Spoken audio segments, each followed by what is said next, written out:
Welcome to the How to Be Awesome at Your Job podcast, the show where brilliant professionals share how to sharpen the universal skills required to flourish at work. Enjoy more career fun, wins, meaning, and money with your host, Pete Makaitis.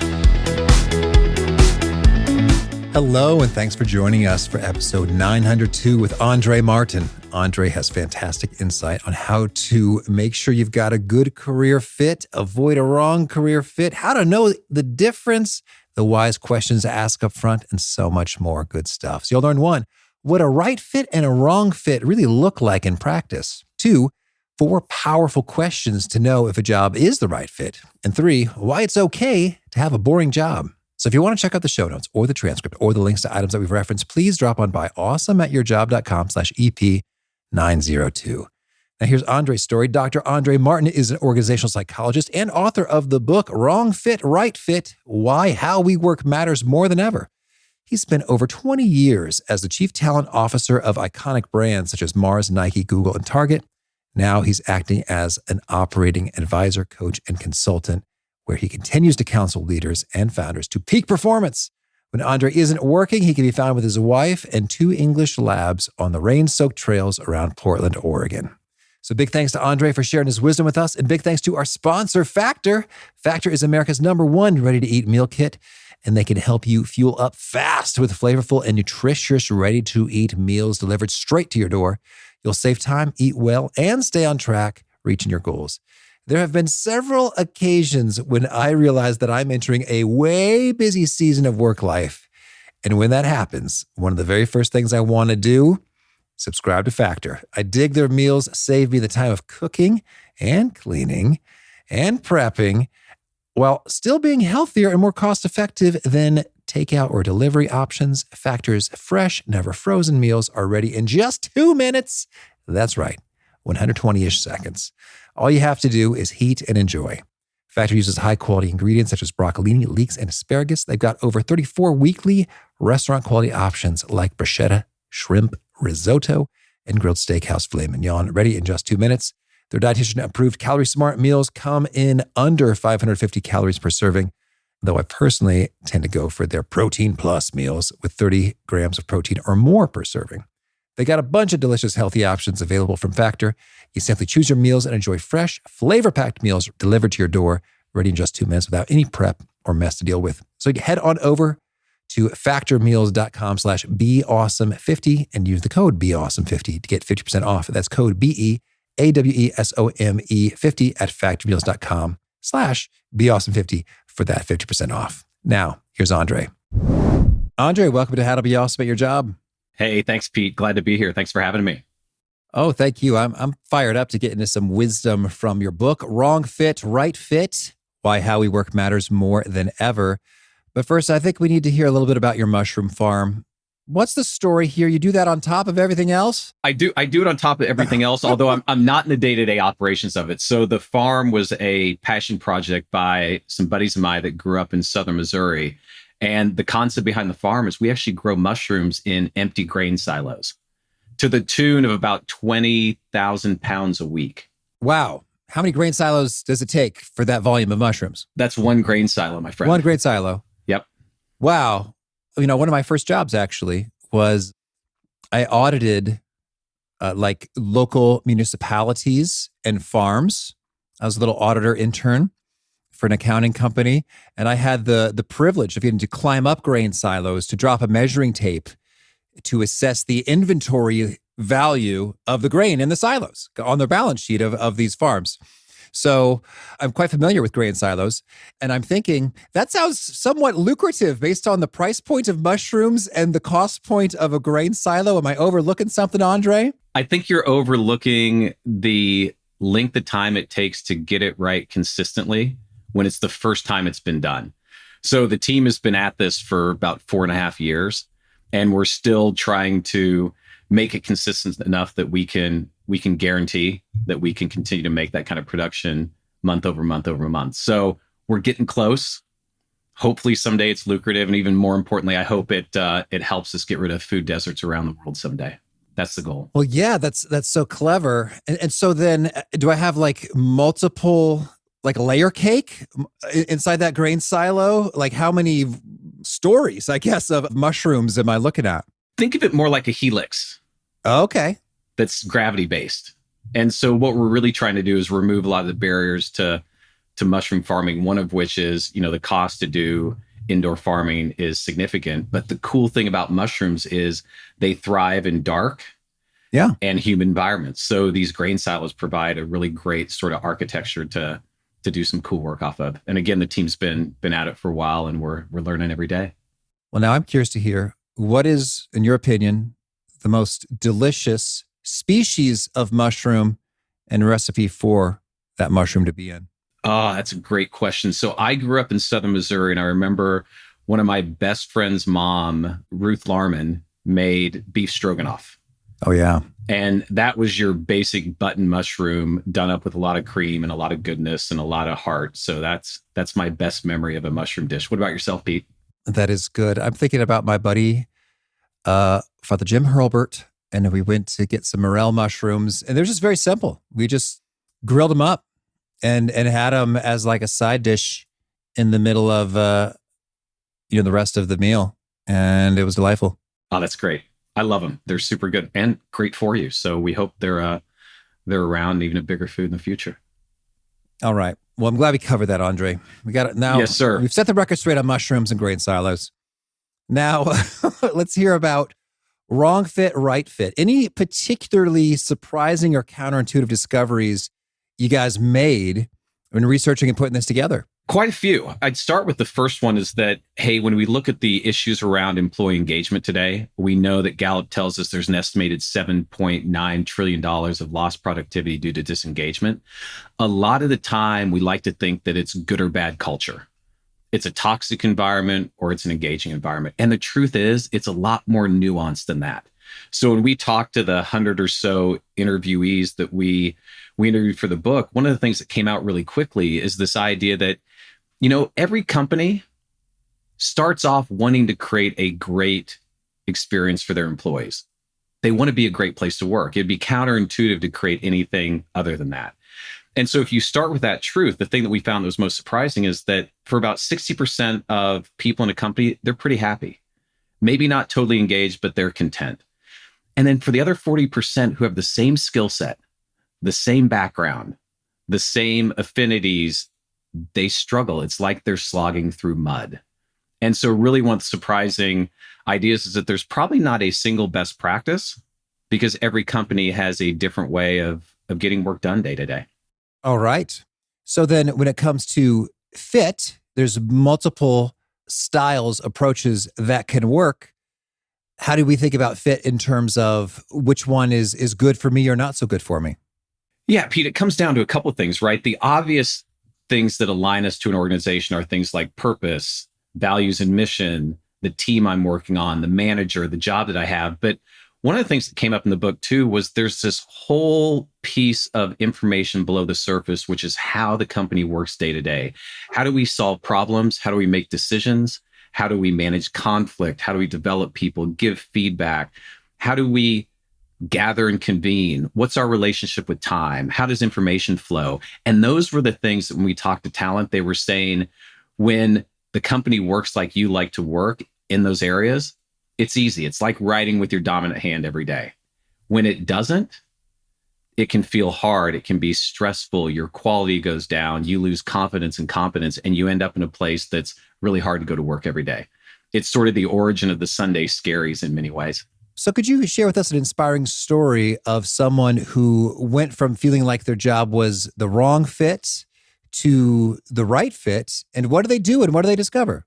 Well, I'll start with a story that'll answer that question sort of in the other direction, right? So someone who was looking from a wrong fit experience back at what actually was right fit for them. And this was a creative marketer. And one of the places that this person started their career had very standard and consistent ways of working. So those things we mentioned, how they collaborate, how they socialize ideas, how they solve problems. And early in their career, this person felt like that was constraining. And one of the insights from this story that was really interesting is looking back now, what they said is, because I didn't have to worry about how to present an idea, back then in that right fit experience, it was actually a pure execution or experience of my craft. That is, I was being able to do what I do best every day because all my creative energy was flowing to the thing that I do really well, as opposed to how work gets done. And that was sort of the big insight from the story, is this idea that your creative energy is always flowing. But for many people in wrong fit experiences, it's flowing to how work gets done as opposed to what they're really gifted at in this world. So can you give some examples of some of this how work gets done stuff? Yeah, so think about it this way. There's some organizations that socialize ideas via beautiful decks. You create PowerPoint slides with wonderful images and pithy poetry. And then there's other companies that do that via 2-page memos. Amazon's one of the most popular examples of that. And then there's others that expect really deep research papers, which is something we saw a lot at Google when you're working in technology and machine learning. And so if the way that ideas get socialized don't match the ways that you prefer to do work, it just feels harder than it should. Mm-hmm. Understood. Okay. Well, so then I'm curious, how do we go about clearly identifying what an organization does on these dimensions, and what is our preference to really determine, do we have a wrong fit or a right fit, and making some adjustments where we can? Yeah, Pete, this was one of the most interesting parts of the book. And again, through the interviews, one thing that became really clear is that work decisions are one of the most high value decisions we make in our lifetime. Think about it this way. We spend about 13.5 years of our adult lives at work. That's every second, every minute, every year. It's a huge chunk of our lives. It's actually second only to sleeping if you think about the distribution of our time as adults. And yet we tend to make those decisions about where we work on very little information, right? The interview processes, if you think about it, they're more like first dates than they are really getting under the hood to understand what the reality is going to feel like. And if you've ever had a first date, I know I had many before I met my wife. Although you feel that excitement on the first date, by the second, third, fourth, or fifth date, things change as you get to know the person. And what we're finding in companies today is that's happening more and more regularly to talent.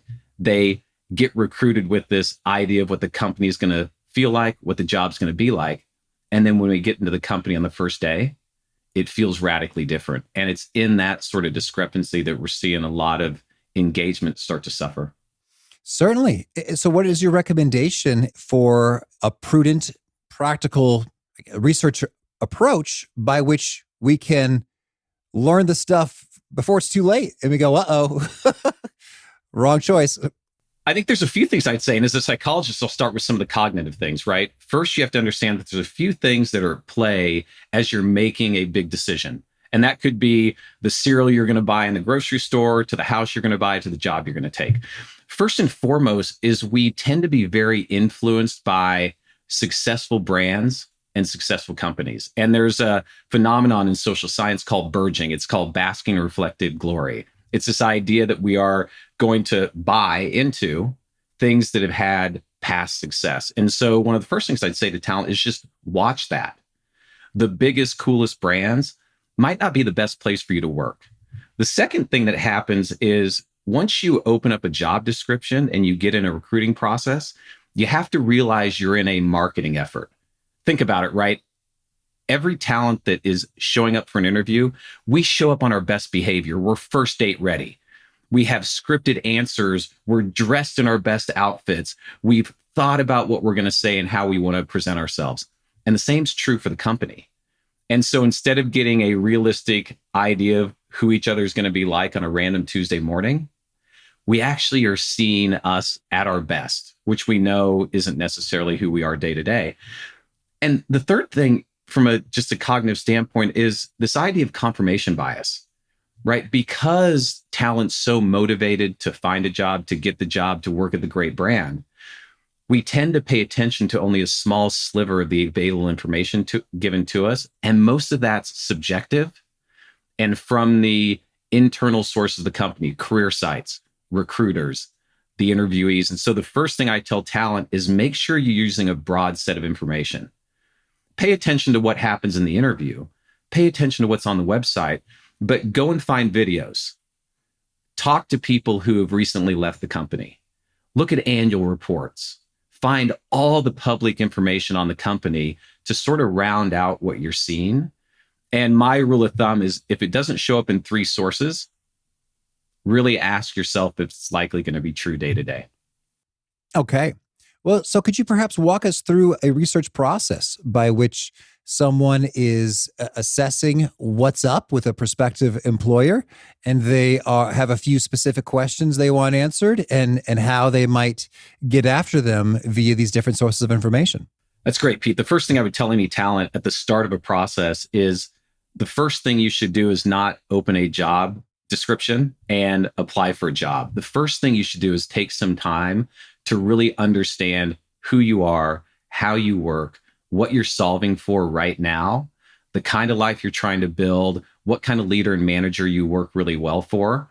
And in the book, we have this set of excursions that really helps talent to do that. When we were talking in the interviews, one of the things that talent told me when we asked them, when did you know it wasn't a right fit? And they said, if I'm being totally honest, I knew it in the interview, but I chose not to pay attention to those things. And so the first step is make sure you know who you are, how you work, and what you're solving for. The second step is to really do a lot of external research on the company. So before the interview happens, don't just depend on what the company sends you. Look at all those assets we talked about, annual reports and videos of leaders and past folks that have worked there, and really get a good sense on what does this company look like day to day.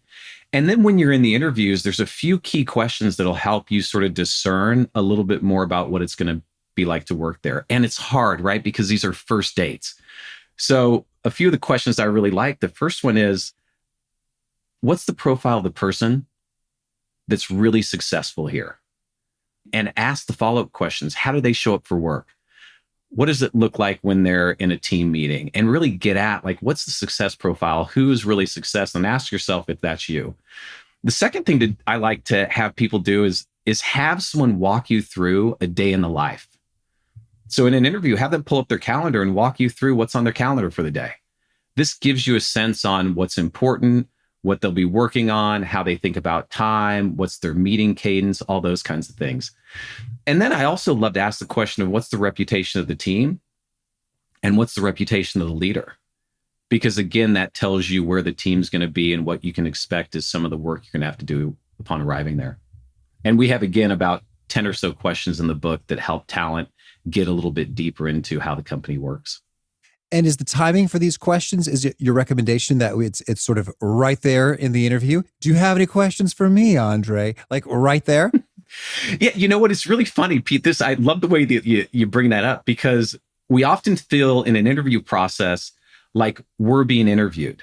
And the truth is that you have to be at your best as an investigative journalist inside an interview process. And so in those last 5 minutes, which we all get to, hey, Andre, do you have any questions for me? Often we don't take advantage of those. We ask a layup question, something that makes us look good or sound good. And this is your moment to really dig in and get to know the company at a deep level. So I always would say have 2 or 3 really strong questions and use that time. And then if you don't get them answered, ask for more time. Because again, this is one of the highest value decisions you're going to make in your life. And you don't want to just be dependent on the small bit of narrowed information that you get from the company through the process. That's good. And I'm curious, do you recommend, from a timing perspective, we've got do you have any questions for me right there, first interview or second interview or third interview? And then there's a whole nother zone of time in which ideally, you have the offer and you've not yet said yes to the offer. And it's funny because as I'm imagining this, I sort of think about like, oh, that's the time when I can really just get after it in terms of my investigations and talking to people and all of that. And so how do you think about the timing and the sequencing? Does one line of investigation work better at one time versus another? Or can we just do all the investigating all the time and it's all good? Well, here's what I would say is those early questions that you ask in an interview, you absolutely want to be able to convey that you're both highly interested in the role and also that you're a very curious person. And so I think it's okay to ask some, very pointed, very high impact and meaningful questions during the interview. It can actually make you look like a better candidate. The other thing I would say to you, and you mentioned it, Pete, there's that moment after you get the offer and before you take it. And then there's also a moment after you take the offer and before you start, where often we just sit and breathe, right? We just sort of go, God, I got the job. I'm so happy. And my job's over. And I would tell any candidate that that's the time when you really start increasing your efforts, both so you can be really ready to onboard and get to high productivity quickly. But the second reason is because this is your time to really find out more and more about the truth of the company. And a couple places I like to look is I almost always reach out to my LinkedIn network and look for people that I know that have recently worked at that company, but might have just left, because they're going to be willing to sort of tell you the truth, the whole truth, and nothing but the truth about the experience and being there. And because they're in your network or second in your network, they'll usually pick up the phone. And most people want to talk about their past experiences. So it's a really good place to do some digging if you don't feel comfortable about doing it in the interview process itself. Okay. And these high impact questions, we've talked about a couple, like a day in the life. Let's see the calendar. Can you just give us bullet after bullet after bullet of some of your favorite high impact questions you'd like to ask? Yeah. So I talked about the first one. What's the profile of success? That's a big one. A day in the life, I do love. The reputation question is really important. And often if you're doing interviews with people outside of your function or your team, they'll tell you sort of what the reputation is. I like to also get after what are going to be the 2 or 3 most important pieces of work I'll do in the first 12 months. Because here's the deal, Pete, is we know that job descriptions, they are a litany of bullet points about all the possible things you could do in a job really for the rest of your life. And that's very different than what you're going to be asked to do in the first 90 to 120 days of being there. Often what we find is if this is the job description, this big long list of all the things you could do, often the job that you get is going to be a very narrowed set of those things, plus a lot of additional duties that never showed up in the job description. So I like to ask that question for 2 reasons. One, it's important to really get at what is this role in reality day to day. The second reason is that you want to make sure that the near-term deliverables fit areas where you're best in class.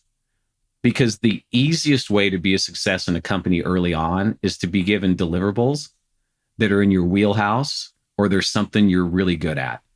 And when I'm looking at a job, if I look at the near-term deliverables and I say, yeah, I can do those things, but I'm not best in class at it, I might sort of think twice about taking that job, because you're transitioning in a new company, you're building a brand new reputation, a brand new network, and people are going to start looking at you to say, what kind of talent do we have?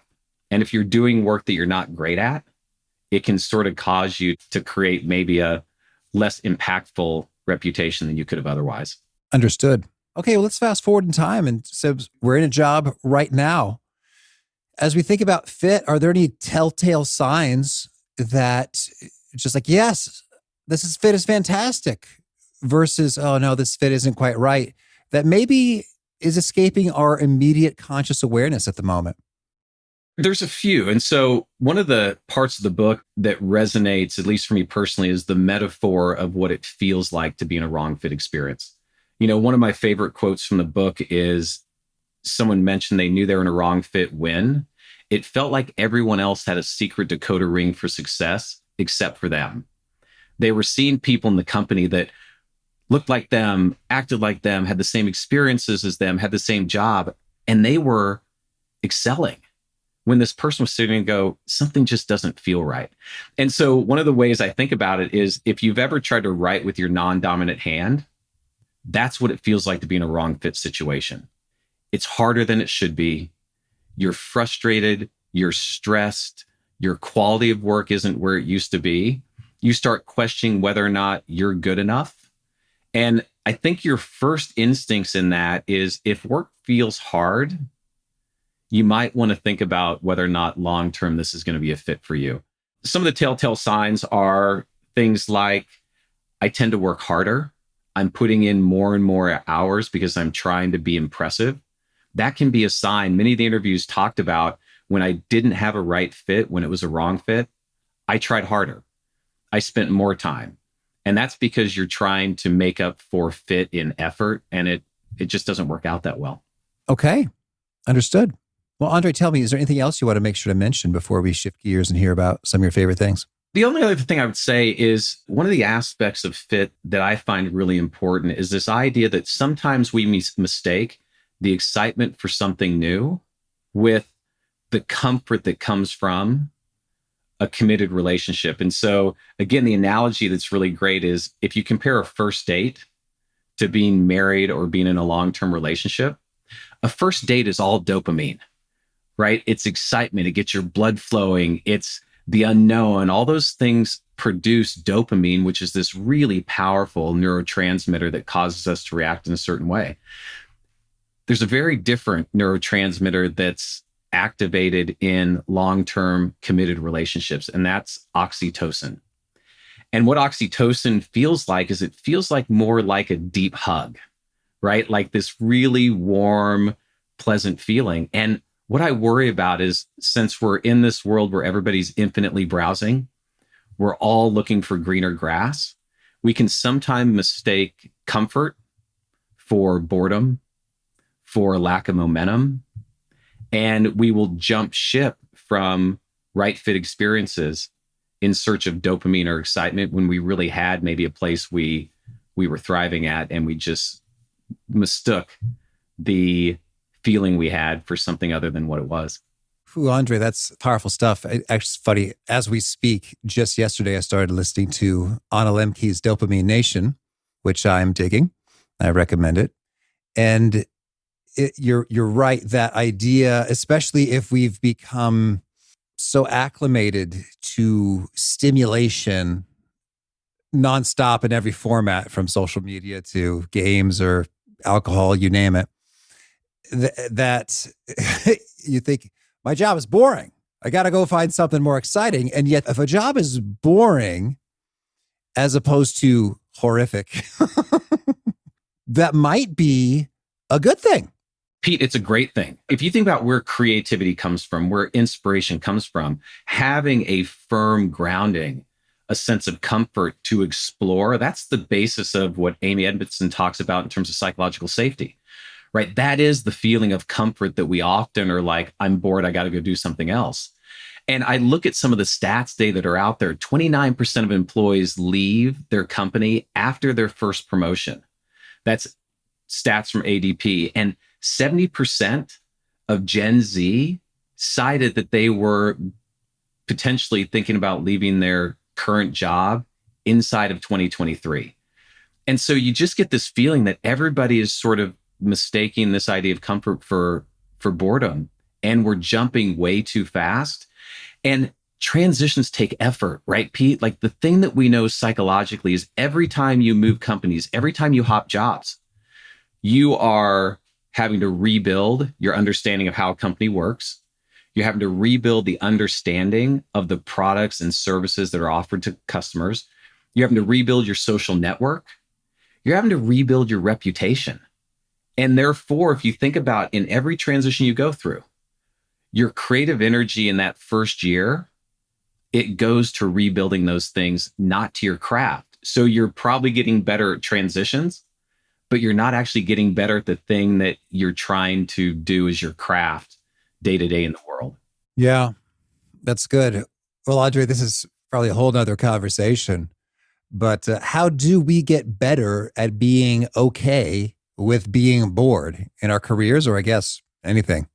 One of my strategies, Pete, is I do a lot of self-reflection about what I'm solving for, right? And so I go back to, not to make this about the book, but those excursions in the book are personal to me, right? Because the one thing we don't do enough in this high information, high excitement, high dopamine world is we don't stop, take a deep breath, take 3 steps back and open our eyes really wide and ask the question, like, what am I solving for?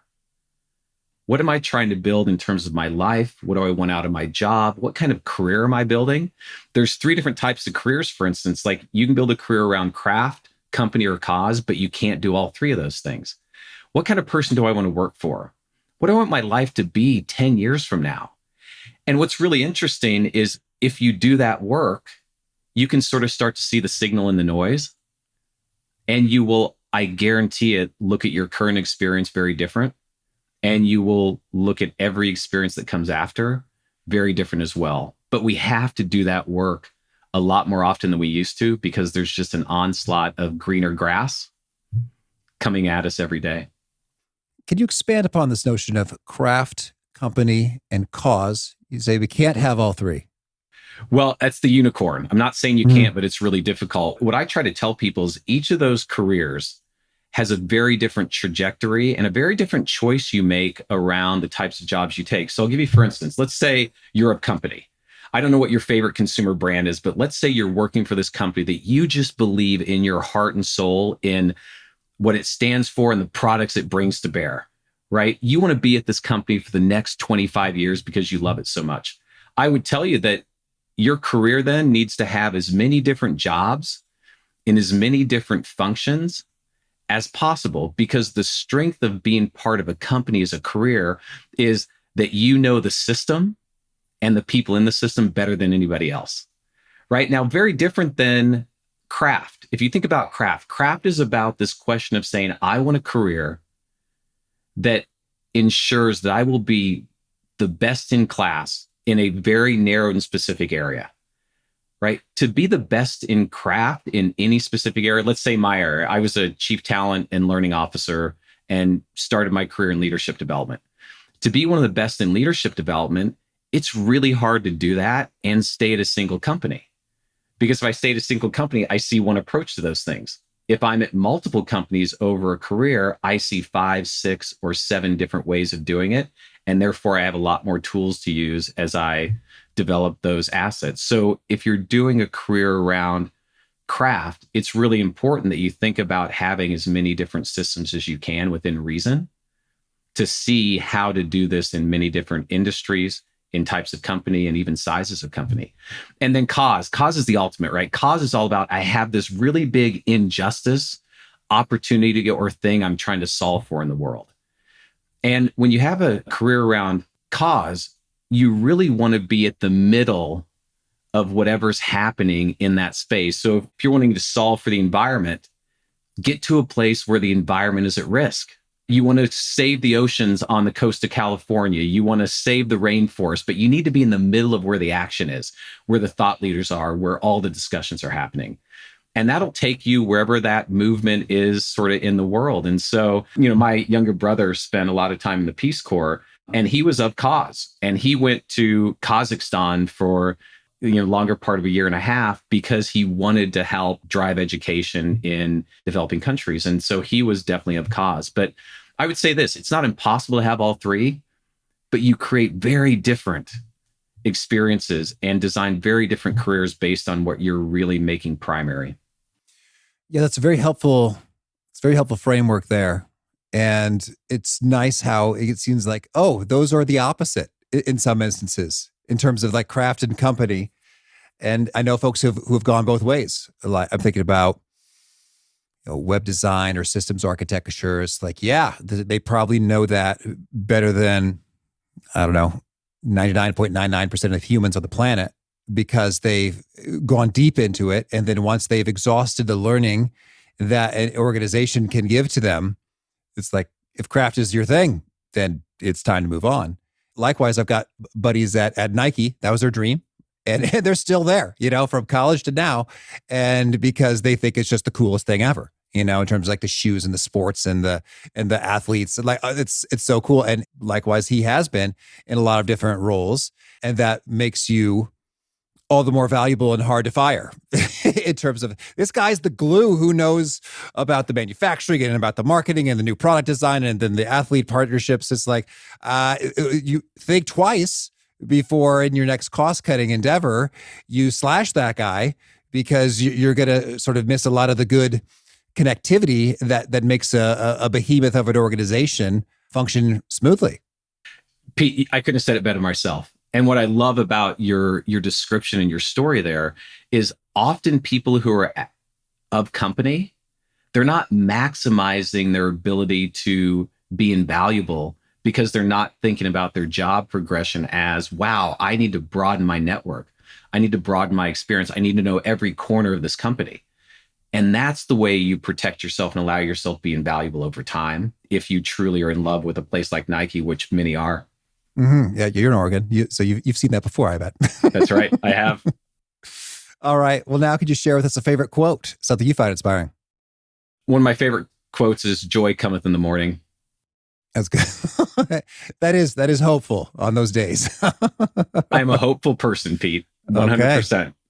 And a favorite study or experiment or bit of research? It's a new one. So there's a recent study by MIT, just came out with a company called Culture 500. And they did this really cool study on culture. And what they did is they took the espoused values of all these companies that are high on culture, and they grabbed those from annual reports and videos and communication within the company, and then they weighted them, right? And then what they did is they took those espoused values, what companies said they were about, and they compared those to the felt experience of employees on the employee review sites. And the net of this study was there's zero correlation between the two. That what companies are espousing they stand for isn't necessarily what's showing up in what the felt experience is for the employees that are part of their company. Now, that study's fraught with a little bit of hardship because we know that the employee review sites aren't necessarily all the employees, but it gives you a good indication that, hey, often what we're talking about that's important isn't necessarily what's showing up in the day-to-day lives of our employees as they work for us. Well, I hope there's at least a few companies that have a good matchup, but across the board, they weren't seeing it. They weren't seeing it, and I find that really fascinating. Yeah. Okay. And a favorite book? Dedicated by Pete Davis. He's written a book on how to get through this crisis of commitment that we're living in the world, and I really like his perspective that it's not a lost cause. We can still be committed to things. We just have to stop infinitely browsing as much as we currently are. Okay. And a favorite tool, something you use to be awesome at your job? Favorite tool. I have been recently using Eris.co. It's a text-based learning platform that allows these small microdoses of learning to hit you every morning via your phone. And then you can have the option to go deep or wait until the next day's lesson. And it just allows learning to be spread over a long time. And it's with me every day in the flow of work. Okay. And a favorite habit, something you do to be awesome at your job?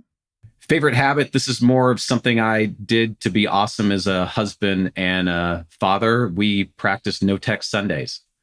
So from the moment all of us got out of bed until 3:00, we would turn off our phones and our technology and make sure that we were eye to eye, knee to knee, elbow to elbow out in the world. And that was a pretty fun way to put technology aside just for a little while and have some fun as a family.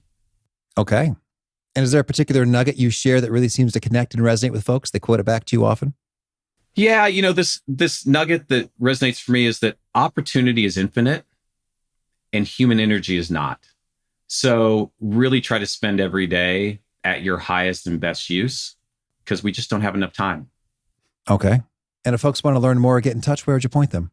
I'd point them to www.wrongfitrightfit.com and also to a newsletter that I run called Monday Matters. It's meant to be practical tips to make your week better. And that's at mondaymatters.substack.com. And do you have a final challenge or call to action for folks looking to be awesome at their jobs? I do. I think my final challenge is back to what we talked about because it's one that is core to why I wrote the book, which is just be careful not to mistake comfort for boredom. The grass is inherently often not greener, and comfort is something that allows us to be at our best. And so cherish it if you have it. If you don't, believe it's out there and you can find it if you keep looking. All right. André, this has been a treat. I wish you much luck and many good fits. Hey, thank you much, Pete. Thanks for having me. I really love what André had to say about thinking about the career frameworks of company, craft, or cause. And what are you all about? Are you all about this company? They just rock. Are you all about your craft, the thing you do, and being as good as you can be? Or are you all about a cause, making a specific impact on an issue that matters a whole lot to you? And that really does go a long way in clarifying what's important, what trade-offs are you willing to make, because they can be substantial. But if you're clear, you can feel good about it. Great stuff from André. Again, the show notes, the transcript, and the links to items that we've mentioned are found at awesomeatyourjob.com/EP902. Hope to catch you next time, and peace. Thanks for listening. To get the most out of the show, we recommend 2 key things. First, check out the extra resources at awesomeatyourjob.com. You can find this episode's transcript and links, as well as the perfect episode for your situation. You can search the full-text transcripts of hundreds of episodes or explore episodes tagged by topic and competency covered. Second, subscribe to the podcast and get future episodes automatically. You can subscribe by telling Siri and several other smartphones and speakers, subscribe to the How to Be Awesome at Your Job podcast, or by tapping subscribe in your podcast player of choice. If you'd like some extra help figuring out podcasts and how subscriptions work, visit awesomeatyourjob.com/subscribe for guidance. Hope to catch you on the next episode of How to Be Awesome at Your Job.